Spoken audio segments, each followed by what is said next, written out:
জানো, পুরো ব্যাপারটা আমার এখনো বিশ্বাস হচ্ছে না। তোমার ড্যাড তো সহজে মেনে নিলেন। এছাড়া তার তো কোনো উপায় ছিল না, কারণ সে যেমন নিজেকে চেনে তেমনি চেনে তার রক্তকে, আই মিন আমাকে। বাদ দাও তো সব কথা। অবশেষে খুশি মনে বাবা রাজি হয়েছেন, এটাই তো বড় কথা। বলো, সিঙ্গাপুর থেকে তোমার জন্য কি আনবো? কিছু আনতে হবে না, তুমি মাকে নিয়ে ভালোভাবে ফিরে এসো। তোমাকে ভীষণভাবে মিস করব। আমিও। শোনো, আমি কিন্তু তোমাদের সেভ করতে এয়ারপোর্টে যাব। বলো না যাবো কিনা। হুম, দরকার নেই। দেখা গেল ভিসা পাসপোর্ট ছাড়াই তোমাকে নিয়ে উড়াল দিচ্ছি। শো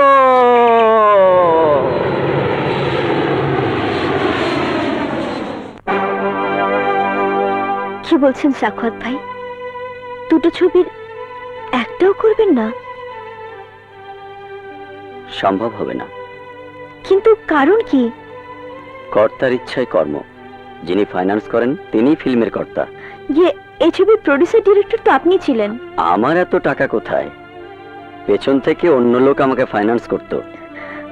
আপনার কথায় আমি অন্য কোনো ছবিও হাতে নিইনি। যারা তোমাকে নিয়ে ছবি শুরু করতে চাচ্ছিল তারা কেউ এখন ছবি করছে না। কারণ কি জানো? অশ্লীল ছবির দাপটে ভালো ছবি মুখ থুবড়ে পড়ছে। তোমার হিট ছবিটা 3 সপ্তাহের মাথায় ভিডিও পাইরেসি হয়ে গেছে। এখন হলে আর আগের মতো দর্শক টানছে না। আমাকে ভুল বুঝো না ভাই। না, ভুল বোঝার কি আছে? নিজের রেডি ফ্ল্যাটে থাকতে দিলেন, ড্রাইভার সহ গাড়ি দিলেন, নাম হলো, এক ছটকায় সব শেষ, সব শেষ। I am so sorry Shobha, but one thing, এসব থাকবে না, সব ঠিক হয়ে যাবে। আবার ভালো ছবির দিন ফিরে আসবে।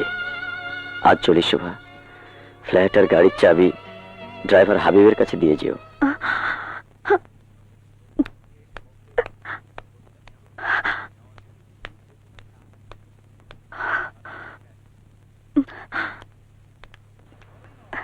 ফাহিম বিদেশে, এখন এখন আমি কি করি?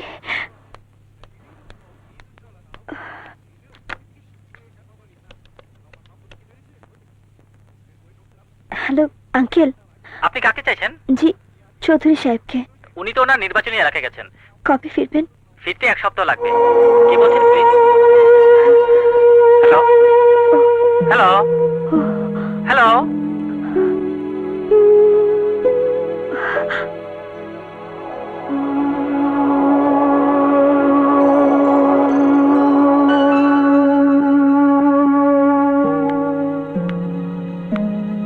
হাবিব, জি আপা।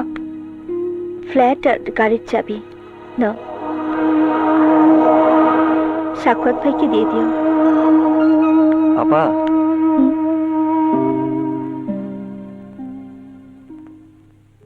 ভাগ্যে বিশ্বাস করো। জি। ভালো থেকো।